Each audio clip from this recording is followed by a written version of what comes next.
রূপকথার এক গ্রামের নদীর ধারে একটি ঘর ছিল, যার নাম ছিল আয়না ঘর।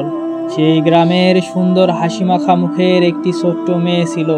মেয়েটা একদিন তার বাবার কাছে শুনতে পায় আয়না ঘরের কথা।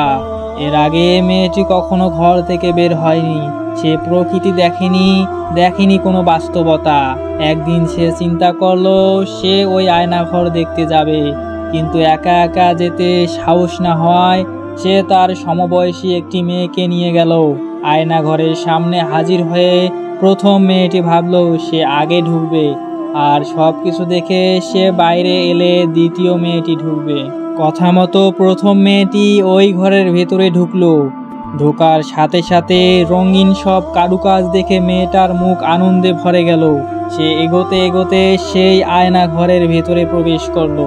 ঘরে ঢুকেই মেয়েটি সেখানে দেখলো ঠিক তারই মতো দেখতে আরো 1000 মেয়ে হাস্যোজ্জ্বল মুখ নিয়ে তার দিকে তাকিয়ে রয়েছে।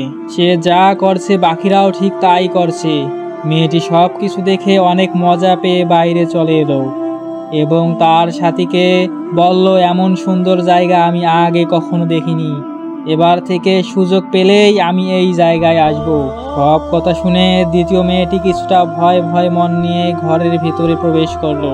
ঘুরতে ঘুরতে আতঙ্কিত মনে সেও এবার সেই আয়না ঘরে প্রবেশ করলো। ঘরে প্রবেশ করার সাথে সাথে মেয়েটি ভয় পেয়ে গেল। ভয়ে তার মুখ ফ্যাকাশে হয়ে গেল, আতঙ্কিত হয়ে উঠল তার চোখ। খেয়াল করলো ঠিক তারই মতো দেখতে আরো 1000 মেয়ে আতঙ্কিত আর ভয়ার্ত চোখ নিয়ে তার দিকে তাকিয়ে রয়েছে। মেয়েটি অনেক ভয় পেয়ে 2 হাত তুলে বলতে শুরু করলো, তোমরা কারা? সাথে বাকি 1000 মেয়েও 2 হাত তুলে ওর দিকে তাকিয়ে রইল। এবারে মেয়েটি প্রচন্ড ভয় পেয়ে ঘর থেকে দৌড়ে বেরিয়ে এলো এবং প্রথম মেয়েটিকে বলল, এখান থেকে এখনই বাড়িতে চল, এটা খুব বাজে জায়গা, আমি আর কোনোদিন এই জায়গায় আসবো না। এই গল্পের মূল বিষয় হলো জীবন একটা আয়নার স্বরূপ। আপনি জীবনকে যেভাবে দেখবেন সেও ঠিক সেভাবে আপনার কাছে ধরা দিবে।